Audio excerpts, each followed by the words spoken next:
agir et être pour toi-même. Et ce que C'est moi, j'ai vraiment observé, c'est que l'entrepreneuriat, c'est pas un concept que nous avons créé, nous les femmes, tu vois, tout comme beaucoup des rôles dans lesquels on s'exprime, à travers lesquels on s'exprime. Ce sont des avatars, des identités préconçues d'avance à laquelle nous sommes censés correspondre. Et ces ce rôles, besoin d'être utile, ouais, tu sais, mais c'est même plus un besoin, c'est au stade où ne pas être utile est honteux, ouais.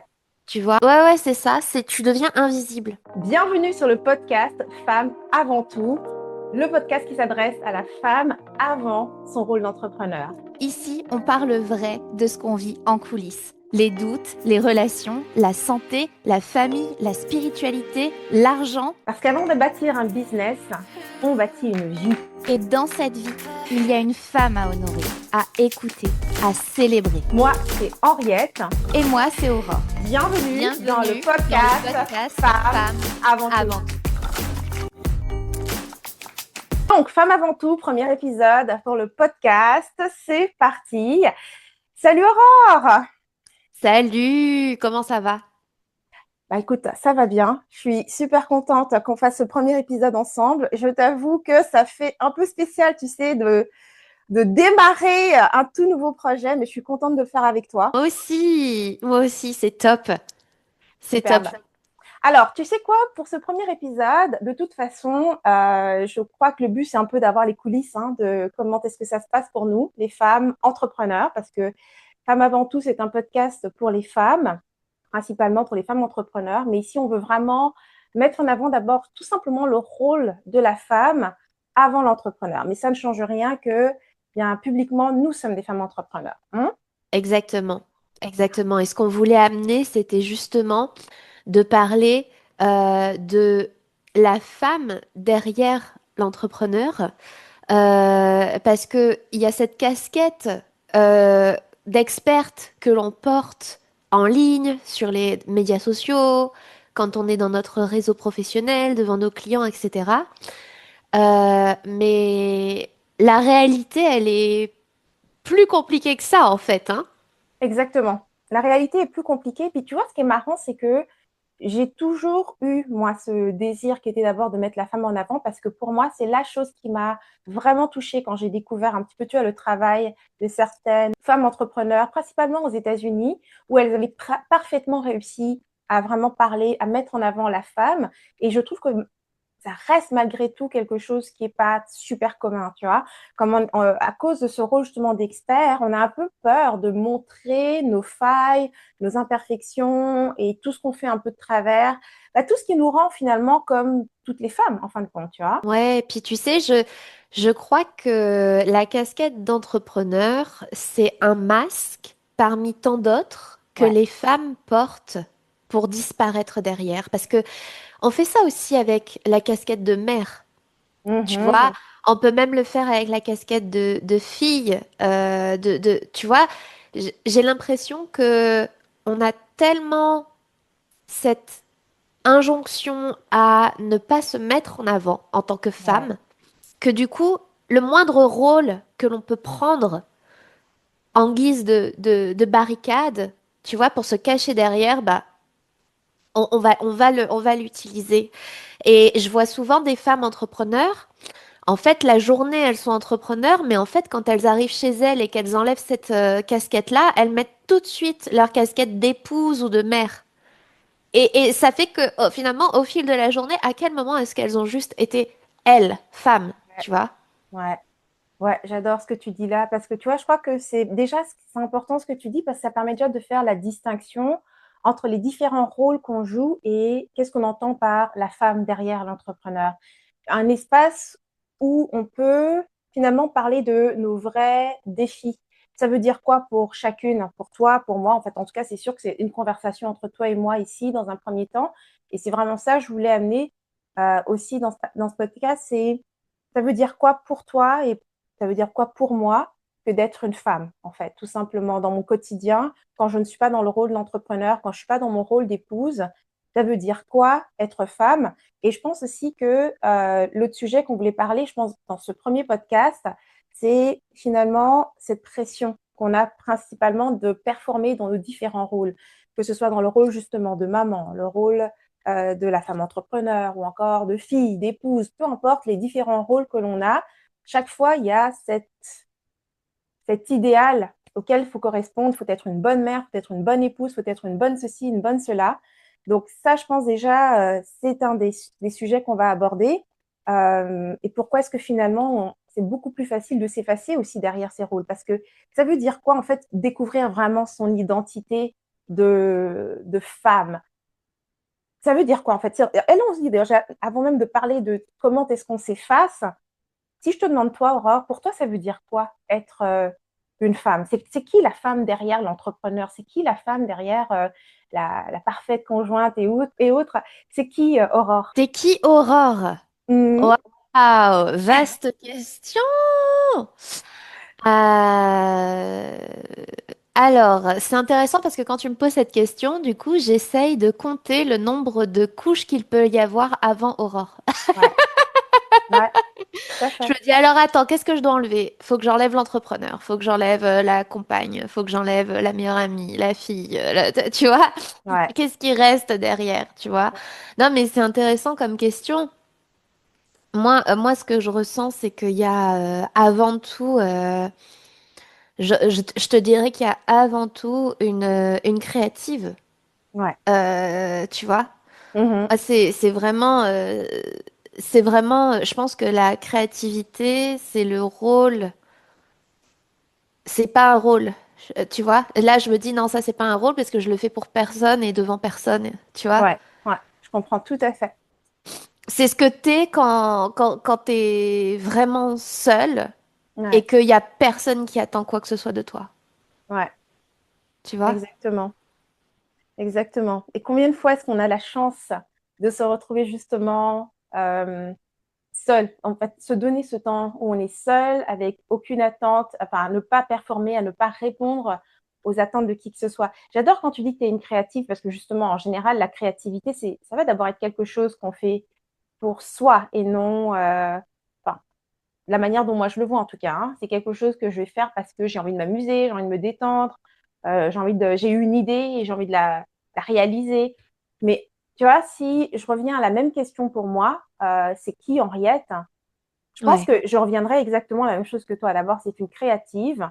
Et puis, si je vais dans mes énergies féminines, c'est assez spécial, hein, parce que il y a tellement de choses qu'on m'a appris à définir. Tu vois, genre, si je dois me définir en tant que femme, euh, c'est sûr que ce sont les rôles qui viendraient en premier. Mais plus simplement que ça, je te dirais que c'est plus mes défis, quoi, en fait. Tu vois, comment est-ce que moi, je vois le monde? C'est qui Henriette? Putain, elle est difficile cette question quand même, hein. c'est, je crois qu'une vie entière ne nous permet pas de répondre entièrement à cette question, tu vois. Alors, ça voudrait dire quoi quand on disparaît derrière nos rôles et nos responsabilités? C'est de ne plus, en fait, justement, se donner cet espace pour explorer qui on est en dehors de notre rôle. Genre, moi, quand je ne suis pas en train de travailler pour qui que ce soit, d'accord? Je ne suis pas en train de travailler dans mon rôle d'entrepreneur pour Rebelle Créative ou bien pour n'importe quel des projets avec lesquels euh, je jongle. Euh, Ce que j'aime simplement faire, ce sont des choses vraiment très simples. Prendre soin de moi, me faire les ongles, regarder une série. Mais est-ce que tout ça, ça vient dire que, enfin, est-ce que ça, c'est moi toujours? C'est plutôt des choses que je fais. Comment est-ce qu'on pourrait, parce que je pense que c'est ça, si on arrive, si on doit pouvoir transmettre l'idée ici de nos conversations, c'est déjà arriver à bien définir qu'est-ce qu'on entend par justement la femme derrière l'entrepreneur. Bah, tu vois, c'est intéressant parce que il y a deux choses qui me donnent envie de rebondir. Tout à l'heure, tu as dit à quel moment est-ce qu'on a l'opportunité d'être comme ça, juste seul, avec personne qui attend quoi que ce soit, tu vois? Mhm, Ben moi, je te dirais qu'on a vécu ça une fois dans nos vies, c'était pendant la pandémie. C'est-à-dire que moi, pendant la pandémie, ouais, je l'ai vraiment vécu comme ça. ouais, C'est-à-dire que d'un seul coup, le monde entier n'attendait absolument plus rien de moi. ouais. Tu vois? Mhm, Tu pouvais rester chez toi et faire littéralement ta vie chez toi. Personne n'allait rien attendre de toi. Enfin, moi, je l'ai vraiment vécu de cette façon. Et ça a été un grand moment de créativité. C'est ce qui est venu tout de suite. Tu vois, quand j'ai eu cette sensation de je suis attendue nulle part et personne n'attend plus rien de moi, ça a été mais vraiment une pression qui s'est envolée. Ouais, Et le seul truc qui me venait spontanément, c'était de créer. Voilà, ouais. c'était de créer. J'ai énormément écrit, j'ai passé beaucoup de temps sur mon ordinateur et tout, et j'étais dans un flow absolument total. Mais d'un autre côté, tu vois, je crois que quand on met la casquette d'entrepreneur ou la casquette, quel que soit le rôle qu'on endosse, c'est toujours nous. Tu vois ce que je veux dire? C'est toujours quand t'as ton rôle d'entrepreneur, t'es toujours Henriette. Mais Mhm. c'est une espèce de facette, j'ai l'impression, qui s'exprime. Ouais. Tu vois, c'est des facettes qui s'expriment, Mhm. mais il y a une facette qui est la facette de la femme qui va toujours avoir tendance à se mettre en retrait pour laisser briller les autres facettes. Et je crois que la facette de la femme, c'est la facette qui agit pour elle-même. Tu vois? Ouais. C'est la facette de toi qui agit purement pour elle-même. Tu vois, alors que l'entrepreneuse, elle agit pour ses clients, pour un projet, pour une mission, pour une vision. La mère, c'est pour ses enfants. La conjointe, c'est pour son ou sa partenaire de vie, tu vois. Mais la femme, c'est quand tu es en train de agir et être pour toi-même. C'est Tu comme vois, ça que je le vois. bah, j'adore ce que tu viens de dire parce que tu vois, ça vient justement nous rappeler cette idée. En fait, quand on parle de la femme, donc c'est d'être soi, et ça nous ramène réellement à des sujets où justement dans ces rôles d'entrepreneur, par exemple, surtout dans le rôle de l'entrepreneur, où cet espace ne nous permet pas spécialement d'exprimer ce qui est féminin et qui appartient à l'énergie féminine. Donc, par Ouais, exemple, tout ce qui touche à nos émotions. Tu sais, quand on est entre femmes et qu'on a l'occasion de discuter entre nous, juste de manière générale, tu sais, pense à tes conversations entre copines et tout ça. Tu sais, c'est souvent bah, comment ça a été ta journée, puis ah, tu sais pas ce qui s'est passé. On parle de nos émotions, tu vois. Notre ressenti du monde n'est pas un ressenti ou une approche qui soit uniquement axée sur cette logique dans laquelle on essaie de cadrer. Parce que tu vois, je crois que, et ce que moi j'ai vraiment observé, c'est que l'entrepreneuriat, c'est pas un concept que nous avons créé, nous les femmes, tu vois, tout comme beaucoup des rôles dans lesquels euh, on s'exprime, à travers lesquels on s'exprime. Ce sont des avatars, des identités préconçues d'avance à laquelle nous sommes censés correspondre. Et ces rôles n'ont pas été créés par nous. Ils ont été créés souvent par des hommes, en fait, puisque c'est eux qui ont créé souvent cette société et les différents rôles et titres que l'on porte. Et donc, il y a comme ça la définition de ce qu'est la femme. Je me souviens hier ou avant-hier, je parlais avec mon mari justement, c'était trop marrant parce que je ne sais pas, on parlait de sexualité tous les deux et à un moment donné, je lui disais mais est-ce que tu te rends compte qu'une fois il y a un mec avec qui je sortais qui me disait, qui m'expliquait à moi comment je suis censée ressentir le plaisir en fait. Et si tu le penses bien, c'est quelque chose depuis qu'on est adolescente. Hein. Je veux dire, il y a des hommes, jusqu'à notre plaisir personnel, qui vont nous dire, en fait, qu'on est des frigides ou que c'est nous qui ne faisons pas les choses de la bonne façon, parce que la remise en question, elle n'est jamais de leur côté. En fait, c'est vrai, ça. Quand on y pense jusqu'à notre sexualité, en fait, même la médecine, hein, prenons quelque chose de très scientifique et encore qui appartient au cadre de la société, ne comprend toujours pas comment fonctionne notre propre sexualité, notre propre appareil, autre que dans la reproduction. C'est tout un énigme. Notre sexualité est un énigme, alors que la sexualité masculine est étudiée, il y a des produits, des médicaments et tout ce que tu veux pour améliorer, tu vois, en cas de problème. Mais dans notre cas, c'est...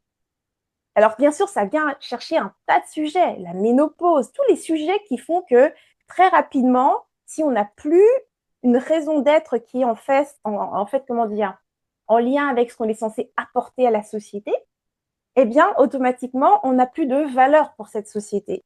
Donc, je trouve que c'est assez intéressant quand tu as dit justement que c'est quand on fait les choses pour soi, en fait, qu'on a l'occasion d'être vraiment une femme. Mais c'est ça, c'est aussi d'être consciente de tout ce qui se passe en nous et qui n'est pas pris en compte par la société de manière générale parce que ça n'a aucune valeur pour la société. Nos émotions, nos changements hormonaux. Mon Dieu, je regardais encore juste Enfin, bref, je pourrais continuer comme ça, mais dis-moi un petit peu si c'est ce que je te dis là, ça résonne pour toi déjà, pour commencer. Oui, oui, parce qu'en fait, tu vois, ça résonne tout à fait parce que je trouve que ça rejoint quelque chose que je vois chez énormément de femmes entrepreneurs, énormément de Ouais. femmes, tu Mhm. vois. Le côté où ta valeur dépend de ta productivité, à tes Ouais, yeux.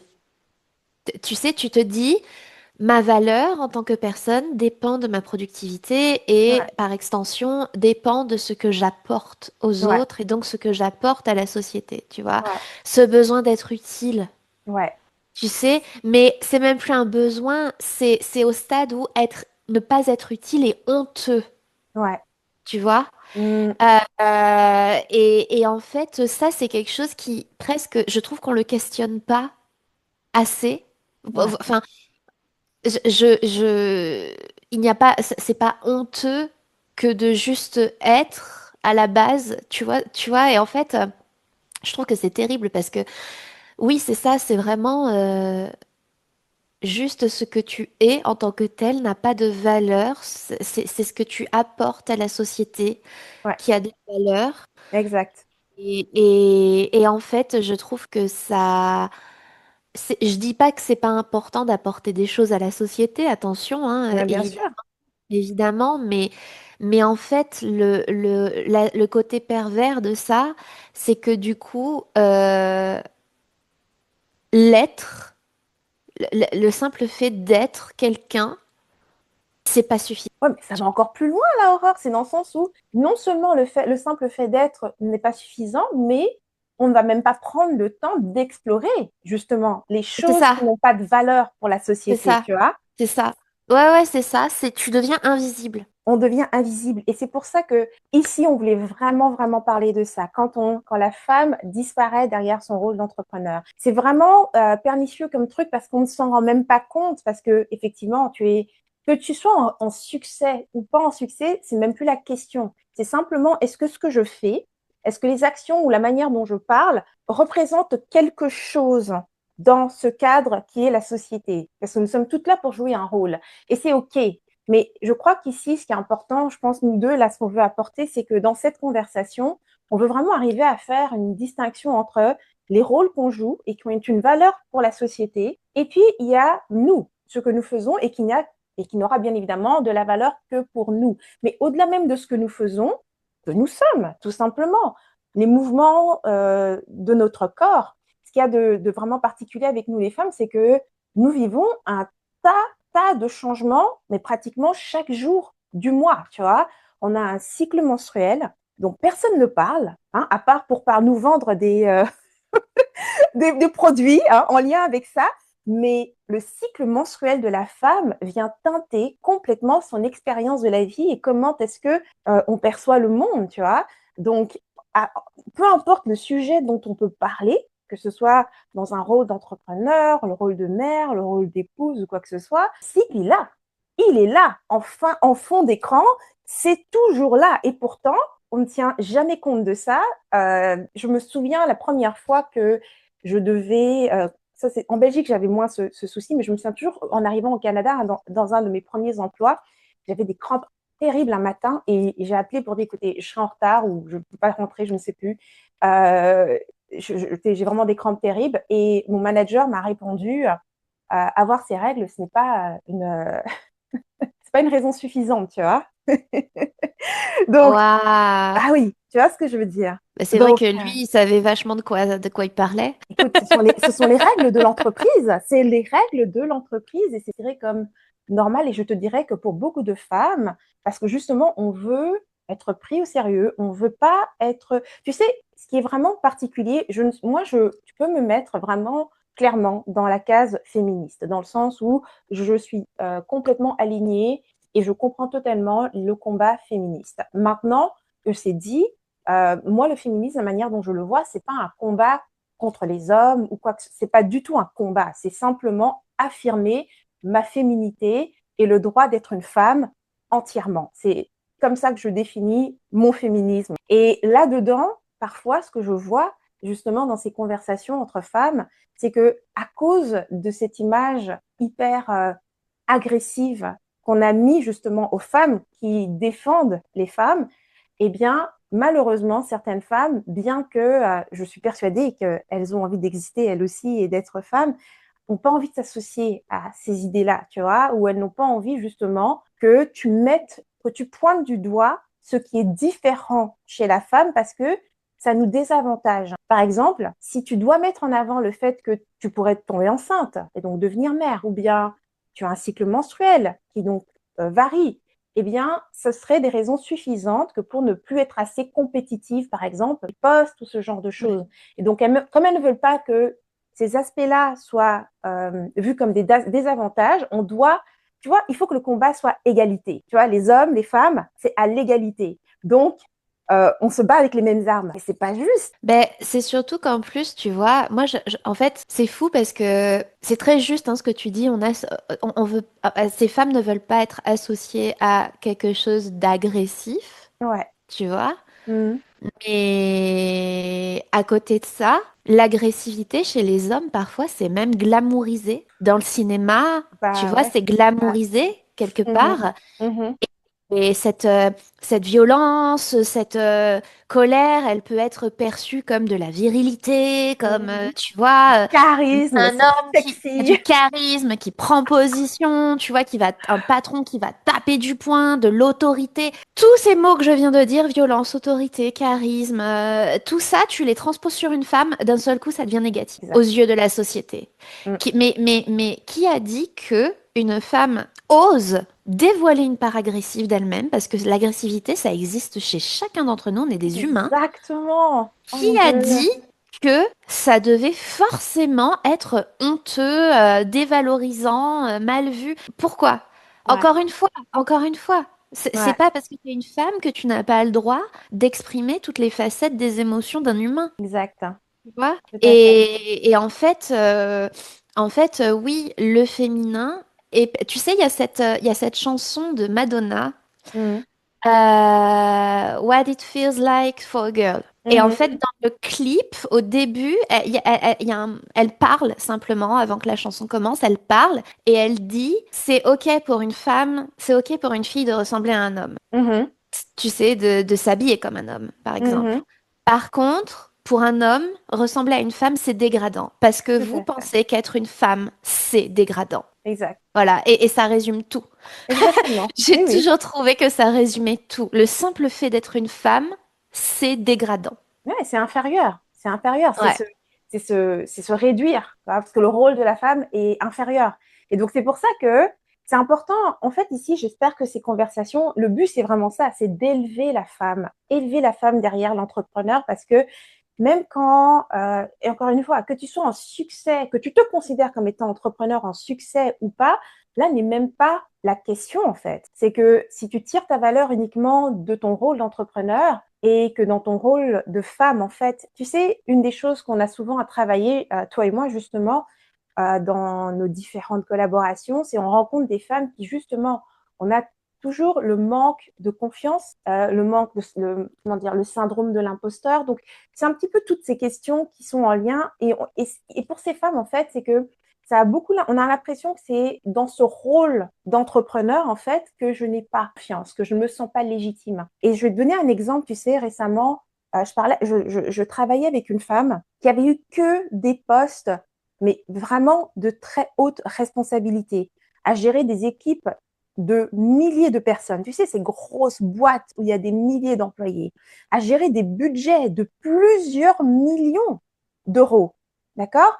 Donc, avoir ce type de responsabilité, pour elle, n'était pas quelque chose de nouveau. Au contraire, c'était une femme ambitieuse qui aimait avoir ce type de responsabilité. Et là, elle a eu le désir de créer sa propre boîte. Et là, d'un seul coup, mais confrontée à un manque d'estime d'elle-même qu'elle ne savait même pas présent. Parce que le truc, c'est que quand tu fais le switch entre cette étiquette, parce que c'est ça qui est cool dans le salariat et toute cette structure, c'est que tu n'as jamais besoin d'être toi. Tu as juste besoin d'étudier, apprendre quelque chose. Ensuite, tous les talents que tu as, tu les mets derrière cette façade, cette étiquette qui a déjà été créée pour toi et qui te donne du pouvoir. Mais une fois que tu sors de cette structure, tu es toi. Donc, dans ce cas-là, je suis Henriette, par exemple, tu vois. Il y a juste moi. Et comme j'ai pas encore créé mon nom, cette histoire autour de l'entrepreneur que je suis et tout ce qui s'ensuit, en fait, c'est juste moi. Et à partir de moi, je suis maintenant censée endosser un rôle de leadership ou, tu vois ce que je veux dire? Et c'est vraiment ça, c'est vraiment le rôle de leadership parce que être entrepreneur, prendre un projet, l'amener aux autres, décider de guider d'autres personnes, c'est un rôle de leadership. Et s'il n'y a pas cette étiquette qui te donne le droit d'exprimer ce pouvoir, la majorité des femmes découvrent pour la première fois de leur vie qu'en fait, elles manquent complètement d'estime d'elles-mêmes, de confiance en elles-mêmes et se sentent totalement illégitimes d'affirmer ce pouvoir si ce pouvoir ne leur a pas été donné par quelqu'un. Tu sais, une permission par un titre dans une entreprise. C'est clair. Bah, tu vois, je connecte tout à fait avec ce que tu dis parce que, en fait, je me suis rendu compte que l'entrepreneuriat, c'est un amplificateur de tout ce qui colle de tout ce qui coince dans ta vie personnelle. Total. C'est les choses qui te bloquent dans le développement de ton entreprise, c'est les mêmes qui te bloquent dans ta vie perso. Exact. Tu vois, manque de confiance en toi dans ta vie perso. Alors, dans ta vie perso, tu as l'impression que tu t'en dépatouilles parce que, comme tu dis, il y a des choses qui sont faites pour toi, déjà, dans lesquelles tu peux te fondre. Voilà, Ouais. la structure d'une entreprise, voilà, tu te fonds dedans et tout. Ah non, mais de toute façon, moi, j'agis pour l'entreprise, hein, il ne s'agit pas de C'est moi, ça. les amis, hein. Tu vois, donc, Mm. ça passe mieux comme ça, tu vois. Ouais. Manque de confiance en soi, peur du rejet, tu vois, tout ces peur du succès et tout. Oui. Quand c'est toi le chef, d'un seul coup, tous ces trucs qui t'arrivent en pleine face, il y a rien pour comment dire, il y a aucune œillère que tu peux mettre Non, parce tu que peux plus te cacher. tu peux plus, c'est devant tes yeux, c'est ta responsabilité, c'est voilà, c'est ok, le business, il y a des choses qui marchent pas, il y a des trucs qui avancent pas, bah oui, regarde, voilà, c'est là. Et en fait, ouais, ça met un coup de projecteur, Ouais. tu vois, sur tous les trucs qui coincent, tu vois, tous les trucs qui peuvent freiner l'atteinte de tes objectifs, tu vois. Exactement. C'est pour ça qu'en fait, si on y pense bien, l'importance de se rappeler, tu es une femme, c'est-à-dire que ce que tu veux amener au monde, ça passera de toute façon par toi d'abord. Donc, ce travail, tu sais, je me souviens toujours dans les toutes premières années quand je commençais en entreprise et c'était même pas à travers Rebelle Créative encore. Je me souviens que j'avais fait un travail incroyable sur moi-même parce que je m'étais justement rendu compte qu'en fait, justement, je manquais de moi, mes valeurs. J'avais revu vraiment toutes mes valeurs et je m'étais rendu compte que mon cercle social ne correspondait pas à la personne que je souhaitais être dans la vie. Donc vraiment, c'est une vraie remise en question identitaire et une affirmation incroyable de ce que j'étais. D'accord? Et je te dis, je suis sortie de ce travail personnel toute puissante en sachant exactement qui je suis. Et là, bien évidemment, je décide de me lancer en entreprise et étrangement, je me souviens à cette époque, j'essayais encore, tu sais, toutes les soirées networking et tout ça pour rencontrer les gens. Et là, c'est comme si j'étais à la case départ. Parce que dans cette étiquette, dans cette identité qui avait déjà été faite pour moi, donc entrepreneur, dans laquelle je venais me glisser, c'est comme si ce travail n'avait jamais été fait. Et donc, je me suis mise à simplement émuler, imiter, peu importe, les choses qu'on s'attendait de moi dans ce rôle-là.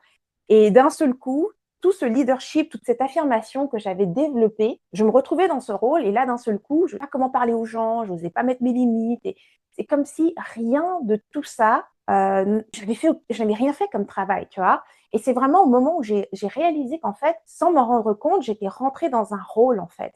Et que la seule façon d'accéder à mon pouvoir, à mon vrai, c'est de ne jamais assumer le moindre rôle. Mais vraiment d'avoir le courage de vivre tout le temps à nu. C'est-à-dire que oui, je suis entrepreneur quand j'ai besoin de me présenter à l'intérieur de mon travail et tout ce qui s'ensuit, mais en dehors de ça, si tu dois me parler, une cliente qui me parle, un partenaire potentiel, n'importe qui me parle, il s'adresse jamais à l'entrepreneur. Il s'adresse à Henriette parce que c'est là qu'il y a mon pouvoir. Dans le rôle de l'entrepreneur, en fait, surtout au début. Maintenant, c'est moins comme ça parce que ça fait tellement longtemps que je suis entrepreneur. Je sais pas pour toi, Aurore, mais tu sais, tu finis par développer quand même à transférer, on va dire, tes valeurs personnelles à l'intérieur de ton entreprise, à l'intérieur de ton rôle. Donc, ça finit par se construire. Mais au début, le rôle d'entrepreneur, c'est une coquille vide. Ça n'a pas eu d'expérience, ça n'a pas eu d'existence. Donc, si tu le portes immédiatement, tu le portes comme comme un costume en fait, et il est vide parce que tu n'as pas eu le temps de bâtir cette identité d'entrepreneur. Donc, la seule façon t'exprimer à travers un rôle, à travers ton identité d'entrepreneur, c'est de ne pas d'assumer l'identité d'entrepreneur et de juste rester toi-même. Cela, bien sûr, sous-entend que tu as déjà fait le travail pour toi-même. C'est sûr et certain. Là, je te donnais mon exemple où j'avais déjà fait ce travail pour moi et que je me rendais compte qu'à l'intérieur de ce rôle d'entrepreneur, en fait, il n'y avait rien. C'est que je revenais carrément à la case départ. Donc, j'ai dû enlever cette étiquette, être moi, tout simplement, et d'abord bâtir ce que ça voulait dire pour moi être une entrepreneur, trouver mes valeurs entrepreneuriales, ma vision d'entrepreneur, et tranquillement, une fois que j'ai pu déterminer ces choses-là, et tout ça bien en lien avec qui je suis, ce que j'affirmais dans ma vie personnelle, transférer l'affirmation que j'avais découvert dans mon identité tranquillement vers mon rôle d'entrepreneur. Et ça a été un chemin. Franchement, pour moi, ça a été un chemin. Je sais pas, toi, comment ça s'est passé ou comment ça se passe encore en ce moment? Je sais pas où tu en es. Bah écoute, je vois tout à fait.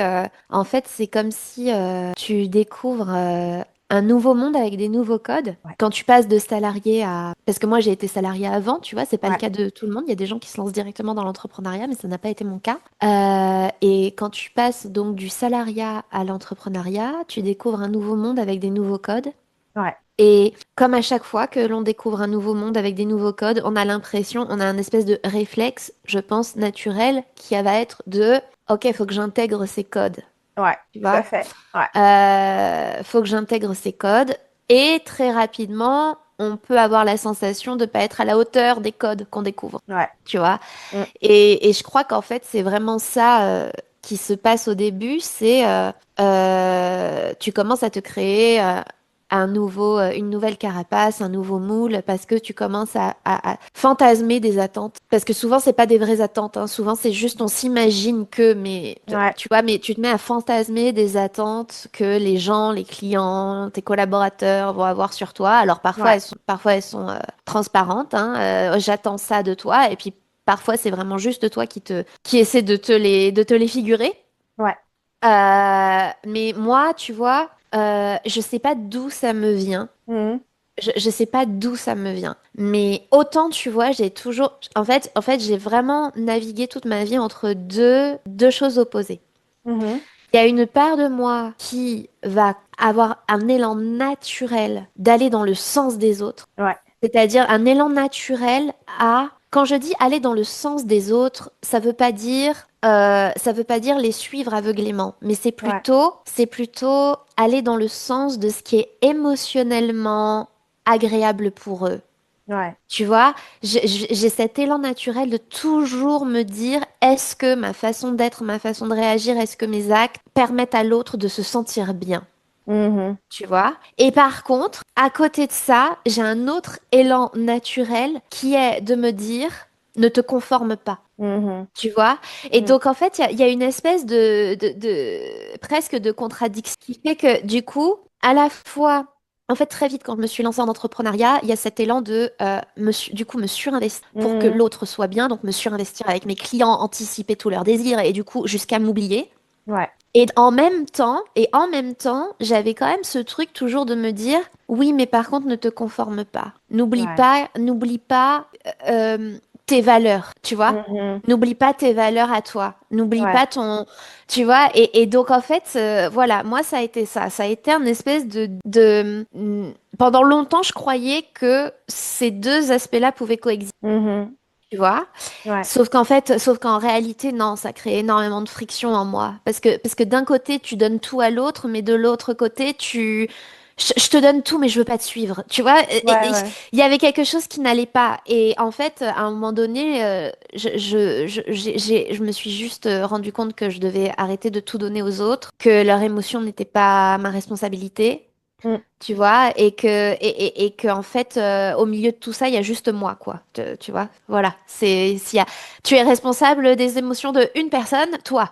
Bah, tu sais quoi? Tu vois? Je trouve que ce que tu dis là, ça vient vraiment aider à bien clarifier cette question justement de, tu sais, t'es qui toi en fait, tu vois, c'est au milieu de tout ça. T'es pas là pour répondre aux attentes des autres. T'es pas là pour remplir, correspondre à des codes ou faire seulement ce qui a de la valeur pour les autres. Il y a toi, c'est-à-dire qu'est-ce que toi tu ressens face à une situation, comment toi tu te sens en ce moment, parce que ces choses-là, on a l'impression que ça n'a pas de valeur en fait, tu vois.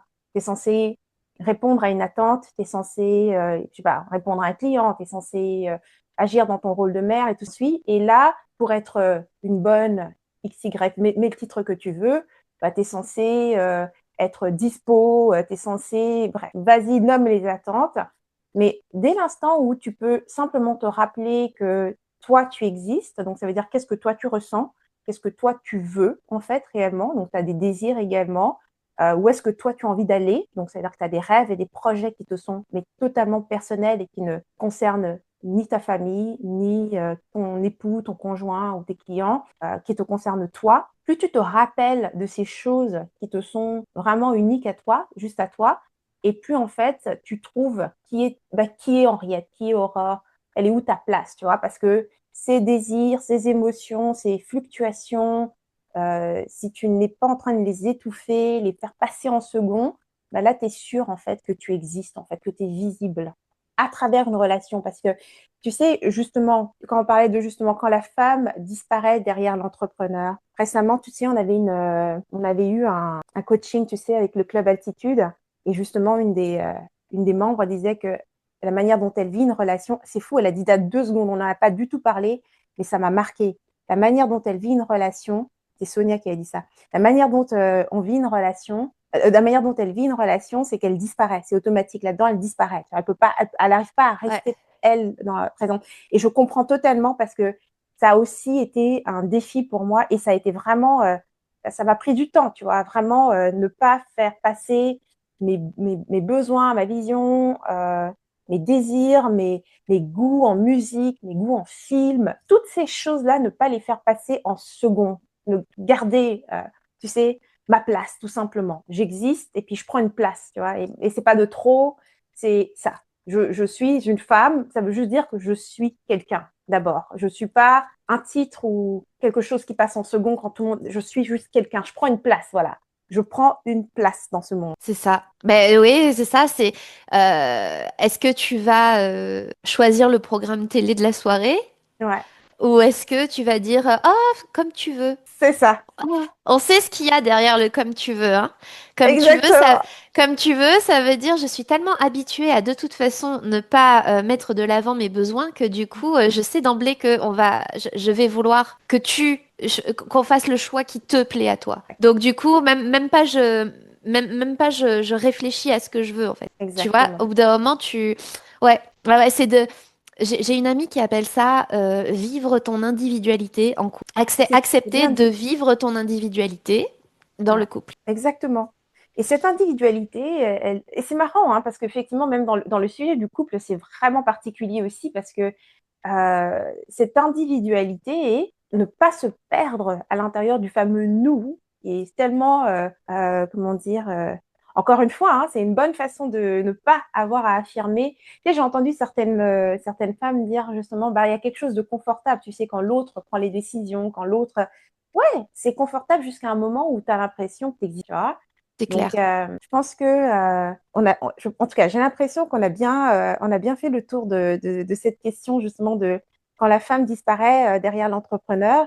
Je crois qu'on est arrivé à vraiment mettre le doigt sur déjà à la question, tu sais, c'est qui Aurore, c'est qui Henriette, c'est qui cette femme. Je Qui pense qu'on est sommes-nous? arrivé à définir en fait de quoi est-ce qu'on est en train de parler et puis surtout de quelle manière et de toutes les manières possibles où on arrive, on se laisse, on disparaît en fait, tu vois, on se laisse happer et disparaître derrière ces rôles que l'on a en fait. Ouais, exactement, exactement. Et puis, tu vois, ça me conforte dans le choix du sujet de ce podcast. Ouais, ouais, je pense que c'était Ouais. un bon départ de conversation et bien évidemment, il y a plusieurs sujets comme ça. J'espère qu'on va pouvoir rentrer en détail sur, tu sais, il y a une des choses, c'est tu sais, la fameuse pression de performer et l'image parfaite. Ben, justement, ça, c'est d'une des choses qui nous amène à disparaître derrière ces différents rôles.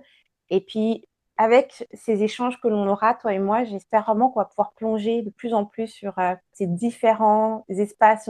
Parce qu'il y a aussi, il faut avouer quand même, hein, il y a quelque chose, jusqu'à ce que ça ne le soit plus, mais il y a quelque chose quand même de plus facile et de confortable à le faire. Hein. C'est pas juste que ça nous est imposé. Parce que je pense que ce que j'aime beaucoup dans ce que je fais, en fait, c'est d'arriver à amener toujours, tu sais, la notion de responsabilité. Parce que la responsabilité de soi, c'est magnifique parce que ça veut dire reprendre son pouvoir. Alors, même quand c'est pas forcément les meilleures décisions que l'on prend, je crois que c'est ça. Le but ici n'est pas d'être parfaite. On veut surtout pas être là pour dire « Tu devrais prendre ton individualité dans le couple et quand tu le fais pas, c'est parce que tu es faible. »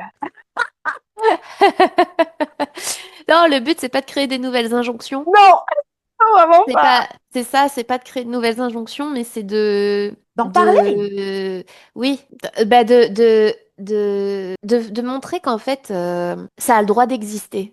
Tu vois? Ouais, c'est C'est pas de tout. dire il faut que ça existe, mais de dire Non, ça a le droit. tu as le droit d'exister et il faut un espace où on peut en parler, en fait. Pas un espace où on essaie de régler ça, où on essaie de le changer, où on essaie de le corriger. Pas du tout. Juste un espace où ça a le droit d'exister. Où on peut parler des moments où on est plus forte, des moments où on est moins forte, de nos gros succès, nos échecs. Tout ça à travers cette femme, tout simplement. Comment cette femme, elle le vit, tu vois? Parce qu'il y a l'image et les rôles et les titres. Et comme je disais, c'est ça que j'insiste tellement sur, c'est pas une question d'être en succès ou pas en succès, en fait, tu vois. Ce n'est pas le fait de correspondre parfaitement à une étiquette ou ne pas correspondre à cette étiquette. Ce n'est même pas l'idée de se rebeller contre quoi que ce soit ici. C'est simplement d'avoir le droit, une femme, avec tout ce que ça peut vouloir dire, avant même de porter quoi que ce soit, comme un espace où on a le droit de faire bas les masques et parler de tout ce qu'on veut. Exactement. Ah bah, je suis très contente qu'on ait ouvert les portes de cet endroit. Petit à petit, on va refaire la déco, on va refaire le papier peint et tout. Mais déjà là, avec ce premier épisode, on a poussé la porte. C'est bon, on est rentré Exactement. et on va pouvoir faire ce qu'on veut dans cet espace. Exactement. On peut même déjà leur parler un petit peu du prochain épisode. Je pense que là, le prochain Oui, épisode, on a envie d'aborder toute la question de équilibre, tu vois? ouais. L'équilibre de vie, donc vie de couple, famille, et euh, comment tu fais coïncider ça avec l'ambition? C'est Voilà, ça. équilibre pro-perso, quoi, quelque part, hein. Exact. Exactement. Le fameux sujet équilibre pro-perso qu'on voit partout. Je pense que ça va être intéressant d'avoir cette conversation ensemble et de vraiment découvrir qu'est-ce que ça veut dire pour chacun. Parce que finalement, le mot équilibre n'est qu'un mot.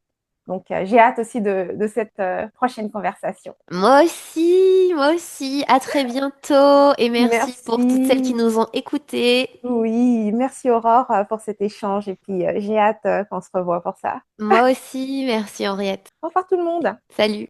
Merci d'avoir passé ce moment avec nous dans Femmes avant tout. On espère que cette conversation t'a ramené à toi et c'est vraiment important pour toi. Si tu veux continuer à cheminer avec nous, abonne-toi au podcast et partage cet épisode à une femme qui, elle aussi, a besoin de se rappeler qu'elle passe avant tout. Parce qu'avant d'être un entrepreneur, comme tu le sais, tu es une femme complète, libre et surtout puissante. À très vite, À très vite dans le podcast, dans le podcast Femmes Femmes avant tout.